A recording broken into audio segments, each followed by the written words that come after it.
friends, welcome to my studio in Montreal and welcome to the Travel by Art program. By the way, all the information about this program you can find in the description after the video, and if you want to join, welcome, I will be really happy. So, today we jump to Nepal. This truly amazing photo was made by Susan. Thank you, Susan. And you know, this picture, this time, it's not about the perspective. It's not about the construction or a game with the space, and even not the game with the light. This picture, it's just about the feeling. That's why I don't want to make the sketch, and I will use a little bit different technology. So we're starting to paint completely wet on wet, and in the end put the second layer on the dry paper. Ready? So we turn on the good music and go into the Nepal. Let's go.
all the special effects what we have here, the trees and that splash what we did. So we can leave it like that, like for the first washing. And I make it dry, not 100%, just a little bit on top. And we put the next layer.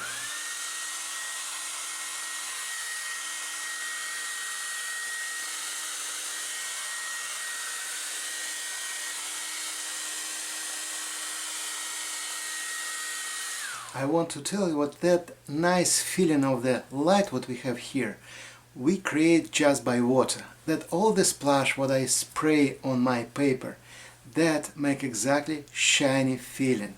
So for the watercolor, the water is number one. Let's go.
Well, we're done. I did my best to explain that beautiful, amazing tree what we have here in Nepal. I don't think that's the typical Nepal picture, but I don't know, I never was there before. Now I can say I saw something. And thank you, Susan, again for that great opportunity to travel to Nepal with you. Thank you very much for your time this Monday, and see you next time. Thank you, stay safe, and bye-bye.